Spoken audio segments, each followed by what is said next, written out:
The action of the Vinland Saga takes place during the Viking era. This story is about a boy named Thorfinn, whose father is Thors, a former captain of the Vikings and one of the strongest warriors nicknamed the Troll. In one of the opening scenes, we are shown the Battle of Youve in the year 980, where Thors and his crew wreak havoc on an enemy squadron. Later, Thors goes solo to take down the next enemy ship, but he gets hit by an arrow and the ships collide. He then stages his death to start a peaceful life because he now has a child. 15 years pass, and we see Thorfinn, Thor's younger child, growing up as a normal kid, helping around the house and engaging in sword fights. One evening, Leif Erikson tells all the children a story about discovering a new continent and naming it Vinland, where everything is green and the locals speak a unique language, but they manage to befriend them. As a gift, Leif receives a pipe from them. Later, Thors arrives home and tells the children it's time to go inside. Then, Leif's daughter comes with 2 frozen sheep, and Thorfinn dreams about his fight with the serpent Jormungandr. However, he wakes up because his sister came. The next morning, they all work together to clear the snow from the roof and accidentally find a barely alive slave with a chain around his neck. They bring him inside and try to revive him, worrying about potential trouble he might bring. Thors comes home, and he manages to bring the slave back to consciousness.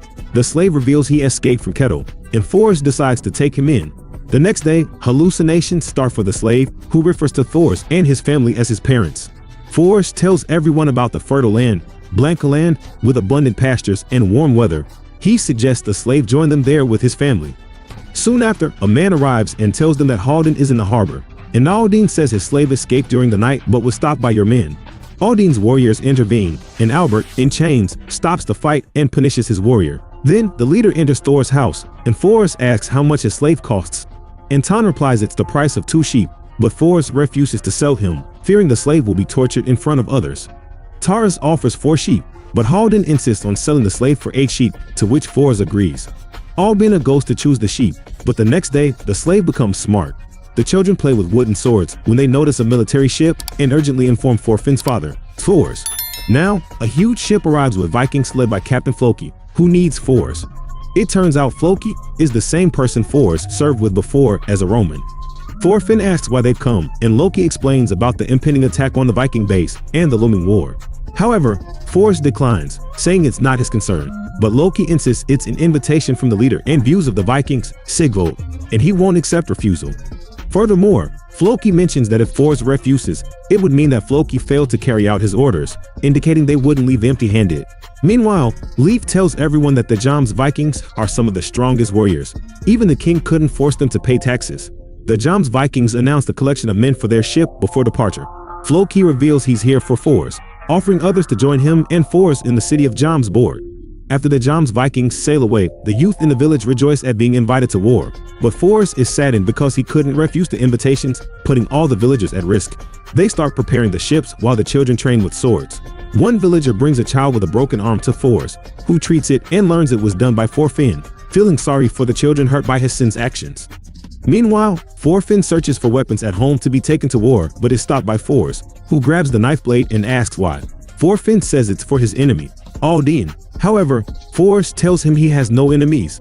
After this, Thorfinn runs away. Then, it's shown how Floki ordered Thor's assassination from the pirate headhunters, including Skelodo. The leader asks about Thor's skills, and Floki says he's no longer a warrior. Meanwhile, in the village, the recruits prepare for departure. Taurus plans to stop in Norway, leave the recruits there, and seek help from Norwegian sailors. Thors doesn't plan to lead the recruits to their death and waits for his son to come and see him off, but Thorfinn doesn't appear. Eventually, 2 ships set sail. It turns out Thorfinn secretly snuck onto one of the ships and hid in a barrel, but there's nowhere to go, so they take the boy with them. By morning, they reach the Faroe Islands and intend to visit the nearest village to replenish supplies. However, Leif notices something is wrong. They've fallen into an ambush. Debris, along with stones, are thrown at them, blocking the exit. Then, ships led by a skeleton appear, who orders Thorfinn to be given a dagger for defense. He jumps onto the 2 ships with Bjorn at the lead and starts defeating the bandits barehanded. He goes through the ship, defeating everyone, including Bjorn, who has gone berserk from eating berserker mushrooms. Bjorn attacks, but Thors counterattacks, eventually realizing Bjorn is not in control. As they fight, a shard from Thor's ship floats towards Thors and Leif's ships, ready to attack. Suddenly, Bjorn's body flies onto the gangway between the ships, and Suntor returns to his ship, offering Skelodo to pick up the wounded and leave while they can. Leif asks the newcomers not to interfere, and Thors understands that if a slaughter starts, he can handle it, but his recruits might get hurt. Therefore, he challenges Skeletor to a one-on-one duel, and Skeletor accepts. If Forrest wins, the pirates leave, but if he loses, they can do as they please. Additionally, Forrest realizes that the pirates have come on Floki's orders. Forrest confronts Skeletor, but Skeletor cuts the mast rope, causing Forrest to fall. Forrest retaliates by attacking Skeletor with his agility, but his sword breaks upon impact. However, he manages to disarm Skeletor and holds a dagger to his throat while Skeletor urges him to kill.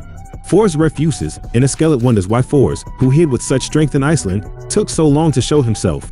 Skeletor then jokingly offers Forrest leadership, but it turns out to be a jest. Meanwhile, Bjorn jumps aboard and takes Leif hostage. Forrest again puts his sword to Skeletor's throat, then throws the sword into the water, and Skeletor acknowledges Forrest's victory. However, the archers mistake this for an attack and shoot Forrest. Forrest asks Skeletor to keep his word as a warrior and asks Leif to take his head to Sigvald, the Viking leader, so the village can be left in peace. Leif releases Thorfinn, who runs to his father, crying. Meanwhile, Arn, one of the recruits, is attacked by Killian, who praises Forrest for saving him. Killian says Arn should appreciate what Forrest did for him, as he's worth as much as 100 like him. Askeladd takes Forrest's ship, where Thorfinn remains, holding Forrest's helmet. They threaten to kill Askeladd if anything happens to Thorfinn. Later, Skeletor's ships dock on the River Amber in England. Parfin follows them but slips and falls down a cliff. He wakes up, drinks heavily, and sees distant fires and cries of people. The village is burning. Some residents are taken captive. At night, Thorfinn sneaks into one of the houses and finds Skeletor. He hesitates to strike due to his honor. The next morning, Thorfinn challenges Skeletor to a duel, which Askeladd accepts. Thorfinn attacks, but Skeletor dodges and counters, knocking Thorfinn down. Thorfinn throws daggers, but Skeletor deflects them and suggests Thorfinn gain more experience first. Thorfinn promises to become stronger and kill Askeladd eventually. Afterwards, the pirates set sail, and Thorfinn goes with them. The pirates decide to earn some extra money and seek aid from the warriors of Denmark for their war. Unexpectedly, they are attacked by the English, causing chaos. Thorfinn confronts one of the Englishmen and kills him in battle. Askeladd is attacked by another Englishman, but Thorfinn dispatches him with his dagger. As a result, Thorfinn becomes a pirate and fights alongside them, honing his skills in combat. Meanwhile, the war escalates further. King Sweyn of Denmark declares that he will lead the troops into battle. Askeladd orders to wait and plans to join an attack on a clan fort to seize their treasures.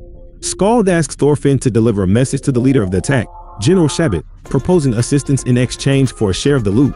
Thorfinn threatens Skald that if he sees him run into Askeladd again, he will kill him. As a messenger, Thorfinn conveys the message, and despite initial reluctance, the general agrees to their terms. However, he warns that if Thorfinn lied, they would retaliate severely. Thorfinn signals to the pirates, and preparations for the attack begin. Thorfinn identifies the leader of the fort and heads for his head. The pirates approach the fort, but come under crossbow fire. Thorfinn scales the fort walls alone, taking out the crossbowmen. He decapitates the fort captain but loses his head in the moat and dives in after it. The pirates land and begin their attack, while the Franks also breach the gates. However, the pirates massacre everyone, including General Jabba, who schemes to betray them and keep the treasure for himself. Askeladd arrives and explains that the loot belongs to the pirates and the victory to the general. Thorfinn throws the captain's head onto the ship and challenges Skeletor to a fight. Skeletor accepts, but they need to escape first. They reach the village led by Goran, who thanks his fighters and announces Thorfinn's duel with Askeladd. As the duel begins, Thorfinn attacks, but Askeladd dodges and counters. After a fierce exchange, Thorfinn knocks Askeladd down, accusing him of not fighting like a man and causing his father's death. Askeladd tries to anger him by insulting his father, but Thorfinn retaliates and eventually defeats him. Next, they show us August of the year 1013, where the Vikings and Danes, under the leadership of King Sweyn, invaded the northern part of England, capturing 5 major cities. However, in October of the same year, their advance was halted in the trading city of London. Skill was surprised that London held out for so long. Likewise, he did not expect Torkel to switch sides to the English. Euron says that money will make Thorkel do anything. Klyaski asks Thorfinn to bring him Thorkel's head, but Thorfinn says that all he wants is to kill Askeladd. The leader tells Thorfinn to talk less and do more, as he is still too weak. Meanwhile, they show Floki on a ship, carrying a message to King Sweyn, informing him that the King of England has fled to Francia. Resistance is futile, and if they surrender now, everyone will be spared and allowed to keep their belongings. He also invites Thorkel to return to King Sweyn's ranks. However, Thorkel refuses because he enjoys fighting against the strong. Dale All grabs a giant boulder and throws it next to the ship, then orders the archers to kill everyone there. Loki reports the refusal to King Sweyn and orders their forces to attack immediately. The ships begin their attack. sailing under the bridge and cutting down the supports. Forkle throws trees onto one of them and smashes it to pieces. Next, Skill shows the boy the giant Forkle. Thorfinn reaches her, and they begin to fight. Thorfinn cuts the giant's hand, but he attacks back. Then Thorfinn aims for the giant's neck, but he defends himself with his hand and starts throwing Thorfinn to the ground. A signal for retreat sounds, and the Danish forces withdraw, distracting Forkle. Thorfinn cuts off his fingers and frees himself. The giant asks the boy's name. Thorfinn says he is the son of Thor's and jumps into the river, where he tells the surprised people that he had fun fighting with the boy. He suggests doing it again. Meanwhile, Thorfinn manages to reach the shore with broken ribs and a dislocated shoulder. He meets a skeleton, who says that 80% of their forces are heading to the south. King Sweyn decided to leave Prince Knut in charge of the siege with 4,000 Fark warriors, while finding out that the prince's 4,000 troops were completely destroyed. In the end, Prince Knut is taken prisoner. The end offers Skelodo to join the main force, but the pirate unexpectedly beheads the messenger, saying that Ragnarok will soon begin.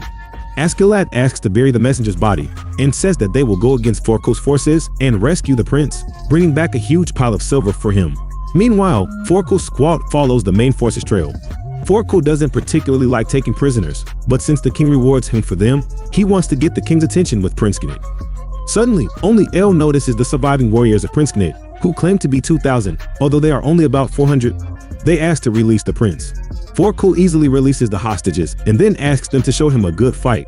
A skirmish ensues. Then they notice a fire in the distance, which turns out to be a trap set by Skill. Flames quickly reach the battlefield. Askeladd confronts Thorfinn in the smoke. Thorfinn's people find Prince Knut and Ragnar. At that moment, Thorfinn appears and stands between them and the prince. Thorfinn says he came here to save the prince. Then Forkle appears, glad to meet Thorfinn again.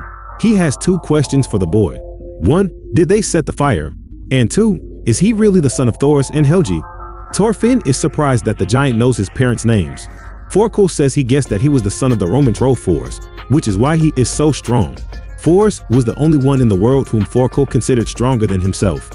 After that, the giant tells Thorfinn not to take the prince, as they are all heading in the same direction anyway. Askeladd, along with Ragnar, arrives at Skelodo. He asks Askeladd to have his men deliver Prince Knut to the main force. However, Askeladd asks to see Knut's face first to know whom he will be protecting. Further down the road, Askeladd asks a ferryman to deliver a letter to the elders asking for reinforcements from Wales. Then, using his ears, he determines that they are only 1 day's walk away. Askeladd realizes that they are catching up very quickly. They stop for a rest, and Askeladd sees Prince Knut's face and realizes that he is not the king. So he decides to influence Knut's future character. They met reinforcements from Skeloto in the form of General Graciano and 2 ships for crossing. Forkle learned from the locals the next morning that they had seen 2 ships from the direction of VOC during the night. Forkle realized that the prince had received reinforcements, so there was no point in pursuing him anymore. Meanwhile, Askeladd and his men had already crossed to the other side of the river, and he introduced Forkle to the guard. Yes, according to plan, Askeladd and Skeloto were not going to walk to Ginsburg. General Graciano would show them the way. The general also said that he was helping the prince only on the condition of a future peace agreement with the Danes. After that, they all set out on their journey through the mountains. Along the way, they encountered messengers from the kingdom. Imagine that! They turned out to be a trap. Yogi since completely surrounded the warrior Fosquiata. Graciano asked them to calm down and put away their swords, as there was no need to fight against the Danes in the forest. However, Acer's leader had other plans. Acer's goal was to capture the prince and use him to negotiate further with King Sweyn. Askeladd decides to play a bit. He brings out the prince and asks him to speak, but the prince hides behind Ragnar and says nothing. Askeladd asks Graciano to go with him to tell Osu about their plan. Acer also joins the conversation. He wants the agreement to be reciprocal if they let his army through their lands. Then Skeloto tells him his secret. From this, we learn that Skeloto is a descendant of the commander Artorius, who was an ancient British leader and became the prototype of the legendary King Arthur. Skeloto wants to make Knut the next king of Denmark and himself to take the highest position in the administration. From there, he can impose a non-aggression pact on the new king. Askeladd, however, is not going to let the Danes set foot on Welsh soil. Meanwhile, with his main force, the king rapidly conquers English territories. The king asks Floki about Prince Knut.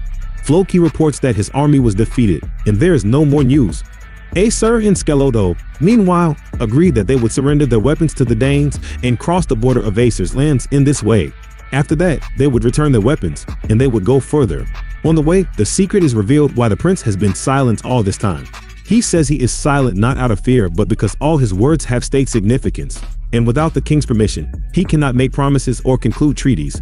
However, Knut still signs a treaty with Wales, and they move on. Snow starts falling, and then a blizzard begins. Askold decides to capture the nearest village and destroy everyone there. However, they did not notice a teenage girl who was hiding at the time. Meanwhile, Thorkel learns from the messengers that a Danish squad has captured one of the villages, and the local lord is asking for their help. They got this information from the surviving girl. Thorkel realizes that it's Knut, and Thorfinn immediately orders his warriors to gather for the journey. At the same time, Youve's sentries hear the approach of an army. Askeladd realizes that they have been discovered and orders everyone to get ready, but it turns out to be an English squad. Askeladd orders his men to find and bring the leader of this squad for interrogation. He also tells Bjorn that it's time to deal with Ragnar. Several warriors were sent to the prince's house to deliver a message to Ragnar, who doesn't understand how they were discovered since they killed all the witnesses. The warriors also said that Skelodo ordered everyone to go to Dobby. After that, Ragnar decides to go himself and confront the leader for this recklessness. On the way, Ragnar is stabbed by a spear from a snowdrift, but he says to call Skelodo. He has a secret about the prince that he must tell him personally. Ragnar explains that there is now a struggle for power, and the court will be divided into those who are for Knut and those who are for Harald. To avoid dividing Denmark, the king decided to kill one of his sons. The real enemy of the prince is his father, King Sweyn. After Ragnar's body is brought to the prince, they say that he was attacked by a group of English men and stabbed in the back with a spear. Askeladd asks the prince to gather urgently. From the conversation between Skelodo and Bjorn, it became clear that they killed Ragnar because he made the prince weak by excessively protecting him. Askeladd wants to make the prince a real king. Youve reported that he had found a large squad, and most likely, it was Thorkel. It turned out that Thorkel's squad was already a few kilometers from the village. The giant ordered to surround the village and kill everyone there except the prince and the boy with the knives, as he wanted to deal with Thorfinn personally. Thorkel grabs the princess and takes him away in a sledge, giving him a slap to wake him up. After Koska, Latu brings several traders who wanted to switch to Thorkel's side. Askeladd says let everyone choose whom they follow. In the end, Thorkel cuts down all those who betrayed Skelet and remained in the village because he doesn't need cowards who surrender without a fight. Along the way, hiding, encounter a bridge, which he orders to destroy to delay Thorkel. At this time, he calls Bjorn and Thorfinn and asks them to transfer the prince to other sleds. Bjorn takes the reins, Thorfinn guards the prince. Askeladd realizes with his blow that there are traitors in his ranks. It turns out that more than half of the people decided to steal the prince and hand him over to Thorkel. When they join him, a squad of Thorkel appears on the hill, and they decide to revolt and surround the cart with the prince. Fighters ask to leave the prince, and then everyone will stay alive. Shard says that he hated all of them during these 10 years of war. After turning off a few warriors, a fight breaks out. At the same moment, the cart with Thorkel and the prince breaks off, and the prince, falling from the sled, goes after them in pursuit. Askeladd stays to fight. After a few hundred meters, the warriors kill the horses. The cart overturns. After by youre, he eats a mushroom, goes berserk, and starts massacring the cavalry. Thorfinn goes back to Skelet because he cannot allow his death by other hands. Askeladd, meanwhile, fights against all odds. He is wounded but continues to cut down the warriors one by one. Eventually, the warriors decide to shoot Skelet with arrows, but cunning Skelet says that Thorfinn and Bjorn are the best warriors, and if they kill Askeladd, they will only get the prince if they take him hostage. However, if they do not take him hostage, they can exchange their leader for the prince. The warriors decide to shoot Skelet in the legs. Then only he and his squad appear. Skelet decides to surrender. Thorgrim tells Top about how they will soon bring him the prince. Only then does G approach Skelet and asks where Thorfinn is. And then he says that everyone except Skelet should be killed. Thorkel's warriors order Skelet's warriors to take their weapons first, and then they start fighting them. Thorfinn appears and rides to the giant, but Torg pushes him away with a punch, along with his horse. Thorfinn says that only he will leave, as Skelet is his prey. The giant, smirking, says that the mouse has called for a bear fight. But Thorfinn says that if the bear doesn't give up Skelet, he will kill him. Thorkel responds that he definitely won't give him up and starts attacking Thorfinn, but the boy dodges and pulls out a knife. However, under his clothes, there is chainmail. Thorfinn asks where he doesn't know his father. The giant tells that Thorfinn's mother Helga was of noble origin, and his father rose from the bottom with his skills, but always admitted that Thor's was stronger than him. He asks Erfine to prove that he is really the son of his strongest father. The giant also asks what it means to be a true warrior, but Thorfinn says nothing. The giant approaches Ever and cuts him several times. In response, Thorkel kicks the boy, who flies several dozen meters and loses his arm. Meanwhile, the prince, unconscious from the fall from the sled, dreams. When he comes to, he sees Camber. He smashes the warriors with his bare hands. Then, split, Bjorn runs towards the prince. The monk suggests the prince run, but Knit, with a fierce face, approaches Bjorn, causing him to step back. Then the prince grabs Bjorn by the face, which brings him to his senses, but he immediately gets stabbed in the side. The prince decides to go himself to Thorkel or take sleds for the wounded, and he asks the monk to help the wounded return the whip, saying that this will be his path to becoming a true king.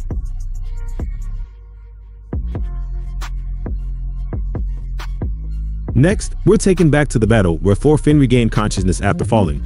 Thorkel, seeing that the boy couldn't fight, gave him a couple of minutes for his companions to caress him.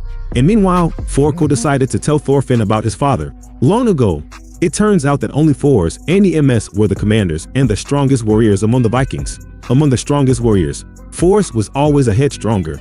The leader of the Jomsvikings, Sigvald, even gave him one of his daughters as a wife, and that was Thorfinn's mother, Helga. Thorfinn says that it turns out his grandfather was the leader of the Vikings, and Sigvald was Thorfinn's older brother. And it turns out Thorkel was his uncle. Thorkel's last battle with Thors was a failure. He thought that Thors had died in Norway during the battle. Thors fell into the water and didn't resurface. Thorkel was very upset because he wanted to defeat Thors with his own hands one day, but it turned out that Thors didn't die. Thorkel saw him in the assembly after they buried him. When he was resting at Thor's house, two people with a child came out of the house. He thought they were travelers and jumped to them, but it turned out to be Thors and Helga. He was about to tell his older brother about this miracle, but Thor stopped him and said they were leaving the city. He also left the Vikings and asked Thorkel to pretend he hadn't seen anything. Thorkel reminded Thors of the rule that Jomsvikings kill traitors, but Thorkel attacks, and Tot breaks his axe with his bare hands and knocks the giants out.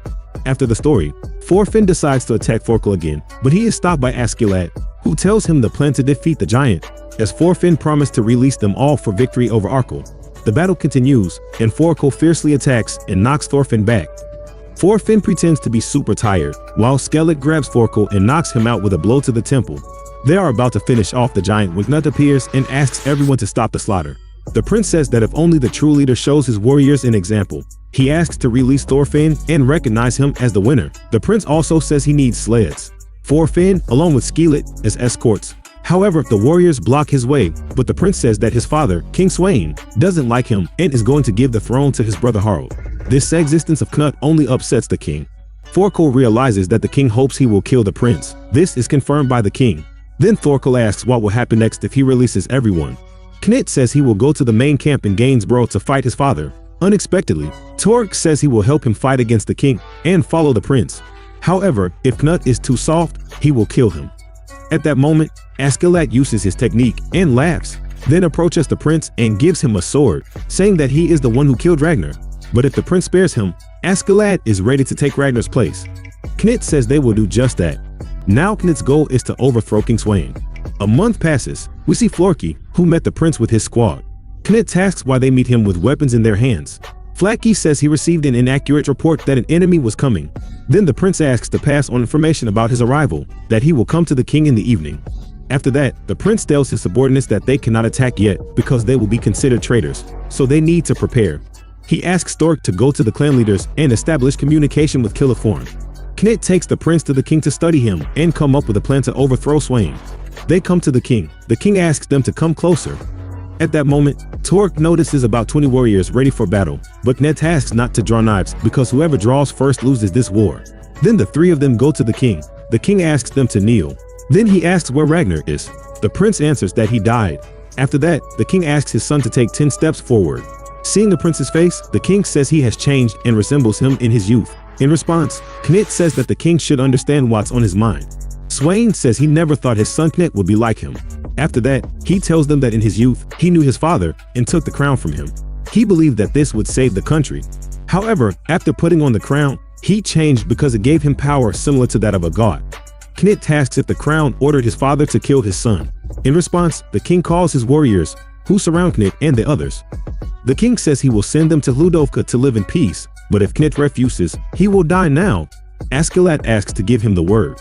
The pirate says that His Highness Knut turned the assembly and the army of London to his side. The prince sacrificed himself and conquered the impregnable city. This punishment for such faithful service will anger many in the ranks of his army. After that, the king gets up and says that Skellid was right. He will reward Knut. Tomorrow he will leave for York. There will be a feast, and there Knut will receive his reward. Next, everyone in the bar celebrates the prince's award.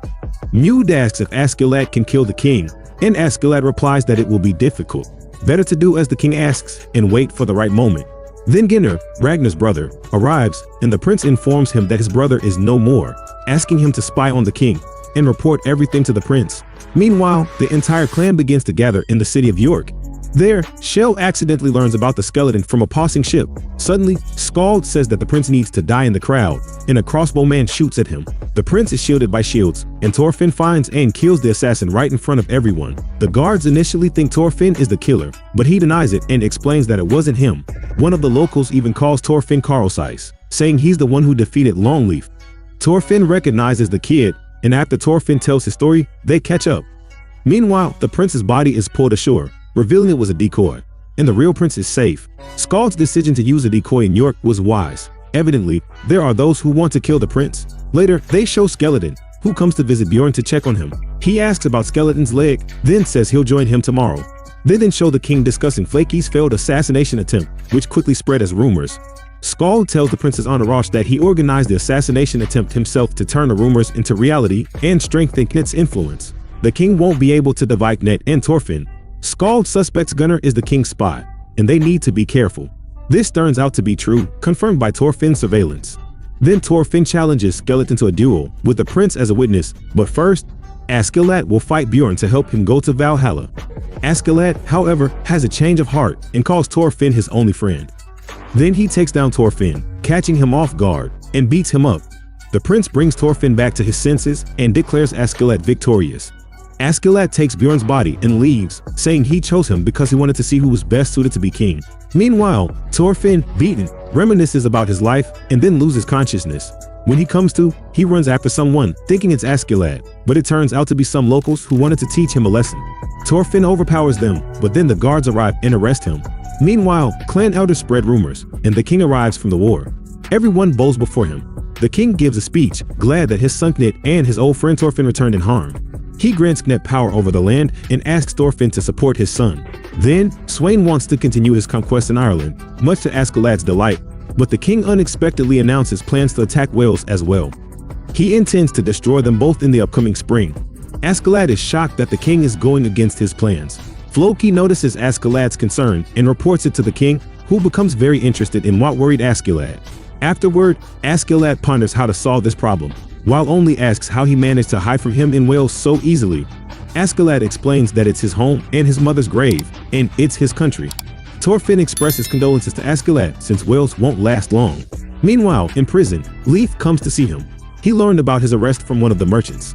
He promised to return Thorfinn home 11 years ago when Thorfinn disappeared. It was a promise he made to the late Thors and to himself. Eventually, Leif decides to return home. Leif suggests going to the Bilsgold lands after they return home. Leif starts packing the tent for the journey, but Thorfinn unexpectedly disappears. Next, at the assembly, Skeleton is summoned by the king to be rewarded. He is given 50 pounds of silver for saving the prince, and the king expresses personal gratitude for saving his son. Additionally, the king says he has big plans for Skeleton. He will help him in the attack on Wales. However, some advise the king to reconsider his plans regarding Wales, as it's barren land and a waste of time, especially considering the need to rebuild the army after a 10-year war against the English. Loki says they can't ignore Wales' respect, and then Skald suggests making him an envoy to try negotiating with them. The king agrees and tells Skeleton to continue helping him, and Sweyn whispers that Skeleton should choose between Wales or Knut. If Skeleton brings him Knut's head, he won't bother Wales. Sweyn also knows that Skeleton's mother was a slave, and he reveals that Wales' only valuable resource is slaves. Upon hearing this, Skeleton raises his hand and says he finds it repulsive to serve a king like Sweyn. The king is shocked by his words, but Skeleton repeats what he said. Then he tells everyone to stand back, and he will forgive the insults if they remove their weapons. However, Skald says his real name is Lucius Artorius Castus, the rightful king who should rule the lands of Britain. Suddenly, Floki throws a cup at him, inciting soldiers to attack, but Skeleton decapitates the king with a single stroke. Meanwhile, Thorfinn reaches the king's building and sees Askeladd fighting with Knut's soldiers. Knut orders everyone to attack and kill Skeleton. Knut realizes that Skeleton did all this to save both Wales and the prince simultaneously. Loki starts fighting with Skeleton, but then Thorkel appears. Askeladd is distracted, and at that moment, a sword flies into his side. Skeleton says Knut understood everything correctly, and everyone starts celebrating. However, Thorfinn is not satisfied that Askeladd died so easily, and Askeladd asks Thorfinn to kill him to fulfill his duty. Thorfinn, fueled by anger, complies, and dying, Askeladd asks how he will live on. Thorfinn tells Thor's son to become a true warrior, and then looks at Knut, rushes at him, and attacks. Thorkel protects Knut, but Knut scratches the prince's face. Knut tasks not to kill Thorfinn, takes the crown, puts it on, declares himself the new king, and asks everyone to disperse. At that moment, Thorfinn drops his sword, and the entire story of Thor's son reflects in it. Then he heads home. The end of the saga of both men. I thank everyone for watching.